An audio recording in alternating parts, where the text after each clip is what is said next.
É isso aí, pessoal.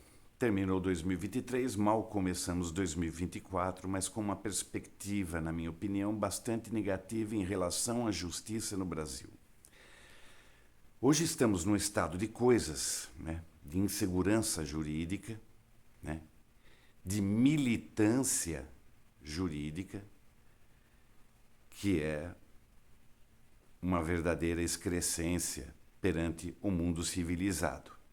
Em nenhuma democracia desenvolvida do mundo a gente tem juízes, capazes de julgar processos em que esposas e filhos estão envolvidos diretamente, como advogados. Aqui nesse país, sim. Até o ano passado, 7 de 11 ministros tinham esposas e ou filhos, advogados, atuando em processos que poderiam, podem ou serão julgados pelo Supremo. Isso é contra o Código de Processo Civil, tá? Mas e daí? A quem recorrer? A gente viu prisões em massa após 8 de janeiro, afrontando direitos humanos universais, afrontando direitos constitucionais. Mas e daí? Quem vai cuidar disso? A quem recorrer na justiça brasileira? A gente viu juíza, sendo ameaçada, sendo punida pelo judiciário brasileiro, pedindo asilo nos Estados Unidos. A gente viu canais de informação serem censurados, bloqueados. Nós vimos contas bancárias de opositores do atual governo sendo bloqueadas. Mas isso tudo tem um marco zero, tem um início das coisas. Se hoje você já cansou de ouvir ministros de um tribunal que não deveria se pronunciar fora dos autos, mas virou um verdadeiro braço armado do atual governo, por exemplo, Barroso declarando em alto e bom tom que, abre aspas, derrotamos o bolsonarismo. Isso quando ele estava sendo vaiado por estudantes que não acham que ele é muito progressista, não tanto quanto a vontade deles. Nós vimos Gilmar Mendes declarar numa daquelas exposições, congressos, aquelas coisas aí que ele faz em Paris, Lisboa, Nova York, o ano passado, que, abre aspas para o Gilmar Mendes, se Lula está presidente, é porque o Supremo Tribunal Federal é o responsável.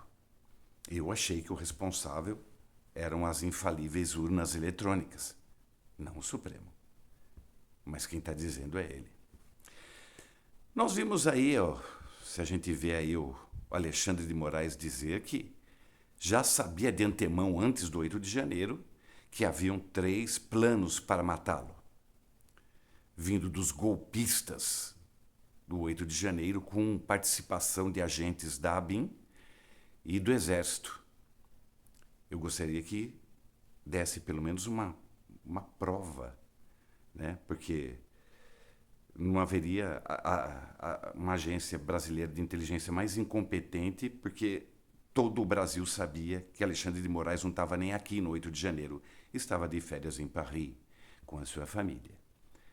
Então, que agentes e se ele já sabia de antemão, como ele pode ter julgado os presos do 8 de janeiro? Então ele é parte do processo, capite? Ele não pode julgar ninguém, porque ele se pôs na posição de vítima e o juiz está impedido de julgar qualquer processo onde ele seja vítima. Está no Código de Processo Civil. Portanto, eu digo, o marco zero está aí nesse novo ministro da Justiça, Ricardo Lewandowski, que já era notório em 2016 por suas decisões sempre favoráveis ao PT e seus associados, né? No Mensalão, na Lava Jato, no Petrolão. Lewandowski, em 2016, no processo de impeachment de Dilma, fatiou o processo. A perda do mandato e a perda dos direitos políticos. Só que ele foi contra a Constituição. Na Constituição estava prevista a perda do mandato do empichado ou da empichada e dos direitos políticos por até 8 anos. E conjunção aditiva. Lewandowski passou o seu lápis borracha nessa conjunção aditiva e o Senado inaugurou o baixa-calça para a Justiça. Concordou com isso, né? Concordou em rasgar parte da Constituição brasileira.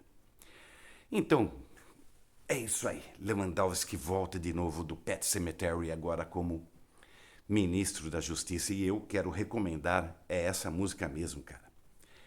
Pet Sematary, 1989, da banda Ramones, do álbum Brain Drain.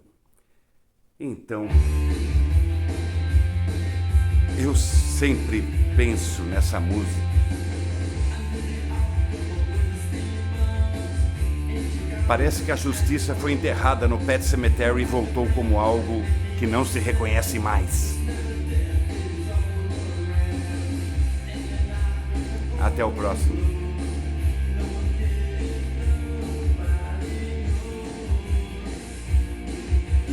I don't wanna be buried in a pet cemetery.